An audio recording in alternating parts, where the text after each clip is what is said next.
Welcome back to the third episode of Wolfgang Gameday. The concept: find the best college football matchups of the year, travel to those college towns for the weekend, and bring you guys along to experience what it's like to get invited to frat houses, underground poker games, parties, and more. So far, we've been to Oklahoma and Oregon, but this episode comes from Knoxville at the University of Tennessee for the matchup against Alabama. After last weekend's shenanigans, Snarp and I have been texting about meeting up again, and the trip starts with him picking me up in Cincinnati. All right, chat, we officially made it to the airport.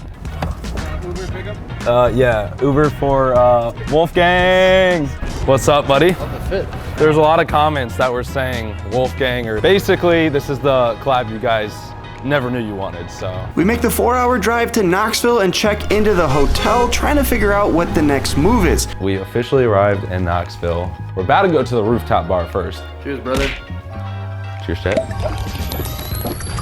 I've been DMing with a Vol named Luke. Him and his buddies play 1-2 at this place called the Davy, so I thought it'd be the perfect way to kick off the trip. We're going to Wolfgang's poker game, and we're just gonna see what we get into. Wolfgang! Ow! Hey, you getting your ass whooped again? Yeah. I'm down $100. Hey. In the first hand, we looked down at King Queen of Clubs from the cutoff. There's a straddle to 5, and I decided to raise it up to $15 over a limp. Not one, not two, but 3 players put in the call, bringing us off to a Jack 5 deuce board with 1 club. I have 2 over cards, a backdoor flush draw, backdoor straight draw, so when the action's on me, I bet out for $15. Only Charlie puts in the call, which brings in a deuce of spades on the turn. The action goes check, check, bringing in a 7 of hearts on the river when Charlie checks one more time. I don't think he has a great hand, so I want to bet large here and try to get him to fold. When there's a 7 on board, it's likely I have a set of 7s, so I decided to Cinco de Mayo it for $55. Cinco de Mayo.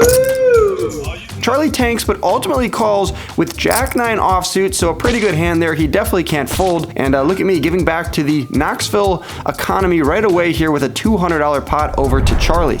All right, I was in for $200. I only have $98 in front of me, and I decided to jam it in blind here. I'm gonna show you guys that I have Queen 9 offsuit, but this is an all-in shove for $98, having not looked at my cards. I wanna double up here, get back to a starting stack. We're gonna pick up 2 callers, Seville and Brock. Both want to get my dollars here, and we are going off to a run out. Some action happens in this hand. It's not too important, but you guys should know that Brock had pocket 10s and Seville had King Jack. So Brock ends up flopping a set of 10s, ends up rivering a boat and taking down this pretty nice sized pot against Seville, who ends up turning a straight, but then rivering the worst hand because Brock fills up.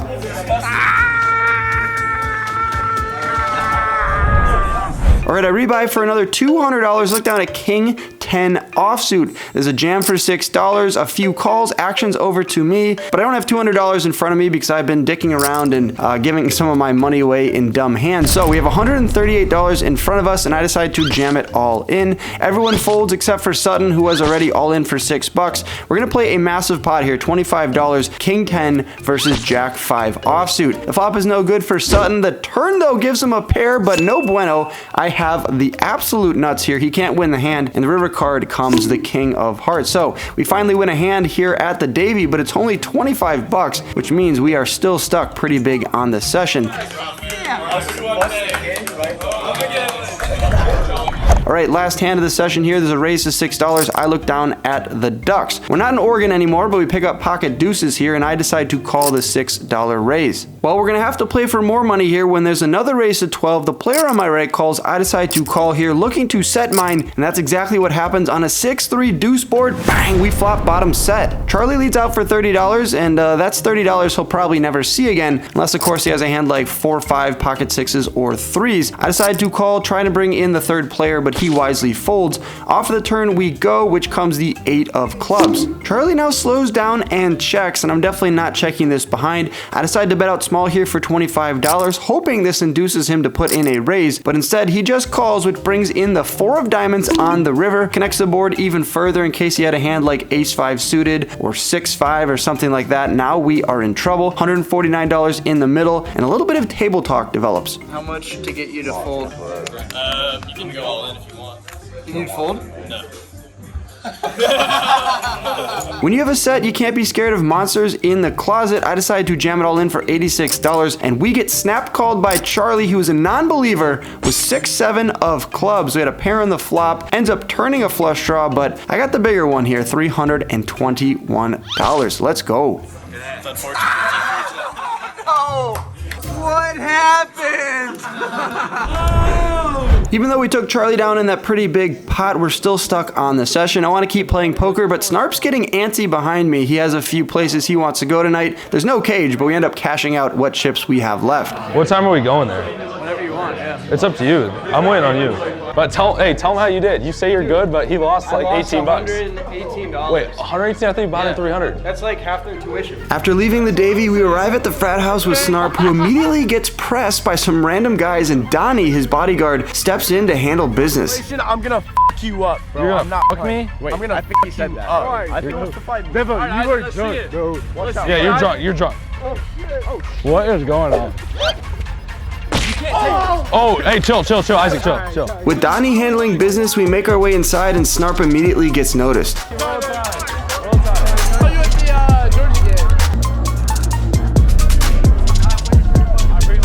Snarp and I then make moves outside where the DJ is playing, and he immediately gets pulled on stage. I then check my phone and see a DM from Humphrey inviting us over to the FIJI House. I watch your videos all the time. Alright. We do a shot with Humphrey and his boys and then make our way inside where we meet the president of the house, aka Walmart Josh Allen, who checks with Snarp to see if I'm good to be here. Who is this at? Get it out. Wolfgang. Wait, that's it? Yeah. Wait. You do look like Josh Allen a little bit. But like the Walmart guy. Goodwill. Am I Snarp yet? Is that a good enough troll to Snarp? No. Where's my 300K subs? Chat spamming out. FIJI House is over, we're drunk and hit the bars downtown.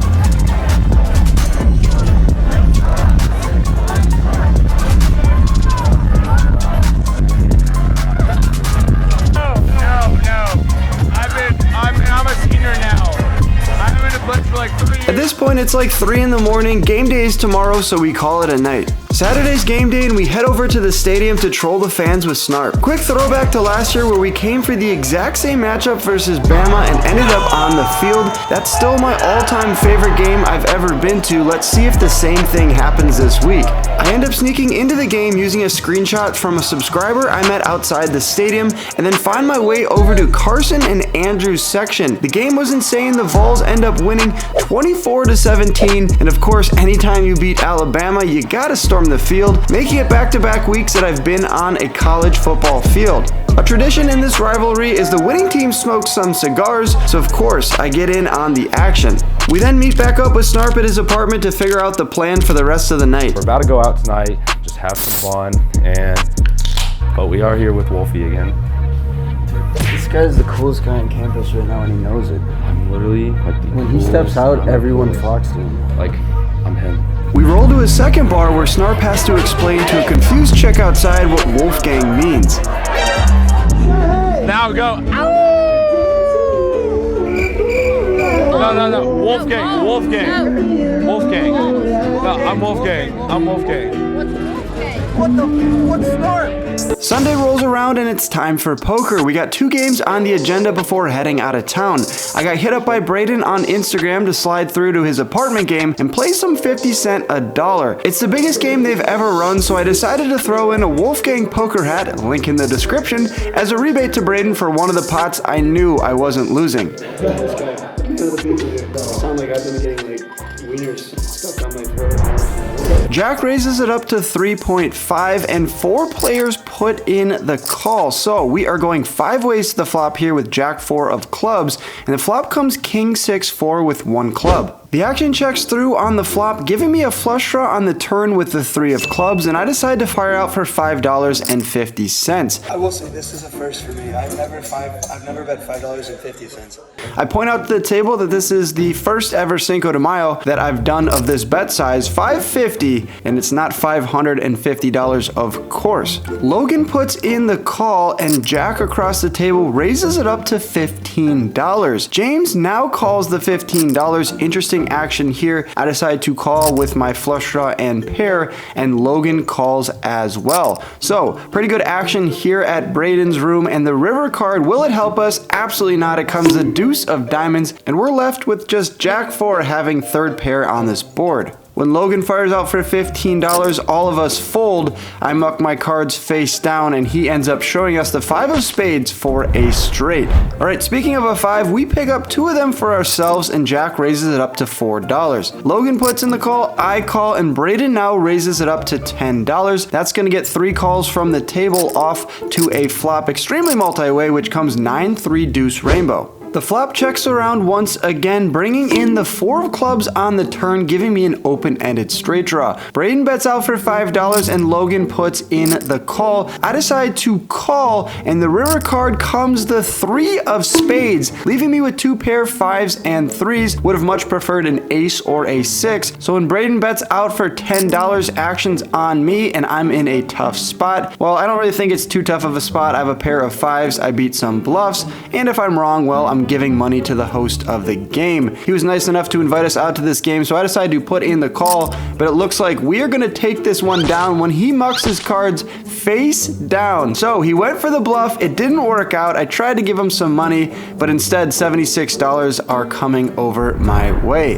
Right, pocket 5s worked pretty good for us in that last hand. Let's raise it up to $2.50 with the exact same hand. 3 players put in the call, going 4 ways to the flop, which comes ace, king, 8. Should be pretty good for my range, but when we have 3 callers pre-flop, if anyone hit an ace or a king, they're going absolutely nowhere. They're going to get sticky on this board. So I decided to check. Action checks through, bringing the 5 of hearts on the turn. Bang, we turn a set. Logan now does the betting for us across the table and fires out for $5. James puts in the call, so now a raise is definitely in order. I make it 12.5 to go, and both players put in the call. So interesting development here, a pretty big pot. There's $48 in the middle, and the river now comes a brick. It's the 3 of diamonds. We'll bet a lot so that way you guys have an easy fold.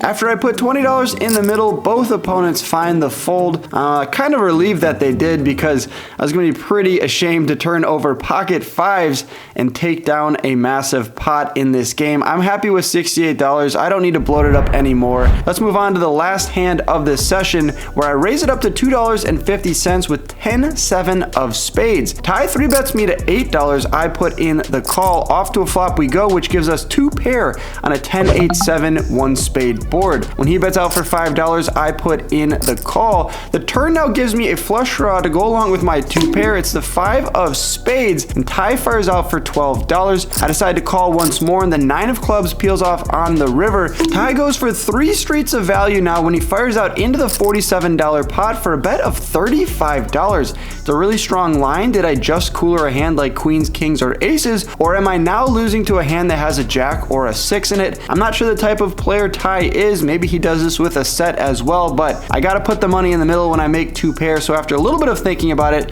I push my chips in the middle. Do a little doom zoom cam on his face. He's not stoked to see I put in the call. He turns over ace king offsuit, went for the 3 street bluff play there, and 10-7 of spades gonna take this one down. I had a good hand on the flop, a better hand on the turn with the flush draw, but didn't need it, as ace king high is no good for this Giants fan. Shout out to Brayden for inviting us out. We cash out and make our way back over to the FIJI House, but this time it's for poker, not to get wasted. Humphrey is pumped to see some flops. He's assembled a full table together of all of his degenerate brothers. The game at the FIJI House is a little bit larger. We're playing 1-2 this time, in for $200. In the first hand of the night, I look down at 4 deuce of diamonds from the small blind. Carlos opens it up to 10. Hump puts in the call. I decide to call as well, and look at this action flop. Ace, jack, 10 with 2 diamonds. Anyone could have 2 pair, a set, maybe a straight with king, queen, but look at me laying in the weeds here with 4 high, but I have a flush draw. Carlos continues to bet and tell the strong story that he has a pair, a straight, or a set. bet. He bets out for $25 and Hump now raises him to $50. What is going on here? First hand of the FIJI game, and I'm gonna play for all of it here. I don't wanna just call here, see a bad turn card. I wanna see 5 cards. So I decided to rip my entire stack in. Possibly we have some fold equity, although I don't think on this board when there's a bet and a raise, we're ever getting a fold from both opponents. So I jam it all in for $186, and Carlos folds his cards. He's not too happy about it, but he has to fold. Actions back over to Hump, who invited us out to this game. Ultimately decides to show his decision to the entire table. I'm not mad about it. This is a friendly game. He turns over top 2 pair. That's a snap ball. Hump was probably calling. I'm not mad at Carlos for influencing the action. He has an amazing hand here. He's got to put in the call. Running it out one time, the turn is no good for us in the river. No good for us as well. It's good for Hump. He's taking out a $439 pot, a massive one here to start off the session. You fucker. What do I do here with top 2 pair? I was a little scared. I was intimidated. It's all good. We got rebuy chips in our pocket. 2 crisp $100 bills hit the felt. Those are fighting chips. We're going to war with them here. In the next hand, pocket 5s. I decide to limp in for $2. A bunch of other players limp, going off to a flop multi-way, which comes 10, 5, 4. Bang! We flop middle set. The only drawback here is there's 3 clubs on board. Anyone could have a strong club in their hand. A new opponent on the vlog, Peter, fires out for $5 and having middle set. Of course, I'm going nowhere. I find the call.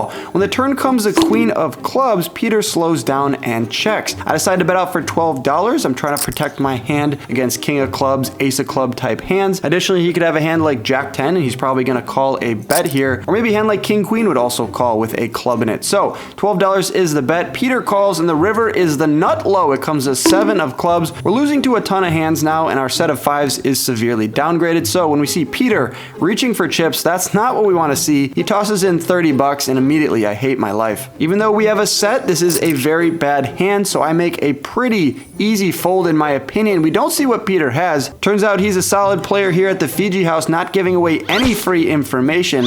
He's telling me I gotta pay to see his cards, and unfortunately, no one here on the vlog is gonna see what Peter had, but almost assuredly the dude had me beat.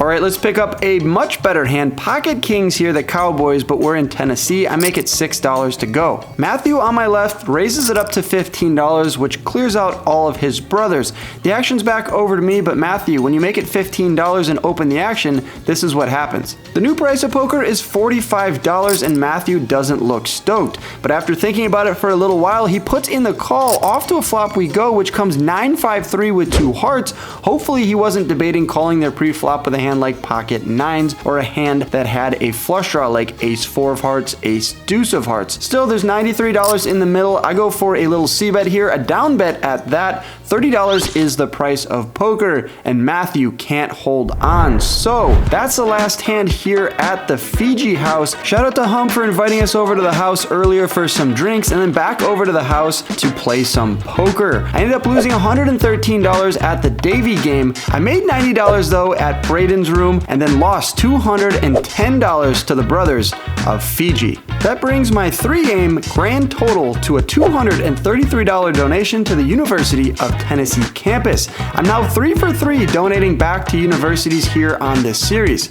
It's time to rate my trip here to Tennessee. I give the Knoxville area an 8.5 out of 10. The experience and atmosphere though gets the highest score in this series so far, a 9.5 out of 10. I've been here twice now and it's really just unmatched. I'd highly recommend anyone with a friend at this school to come out and visit. The poker gets a 7 out of 10. The games I found were pretty good, but just not as many options as Oregon. Who knows though, maybe this video will get a few others at Tennessee to start up a game. If you like this video, there's 2 others on your screen right now from Oklahoma and Oregon. The next video comes at you from Texas A&M. Hit the subscribe button so you don't miss out on that. Good luck on the felt as always, you guys, and I'll catch you in that next video. Peace!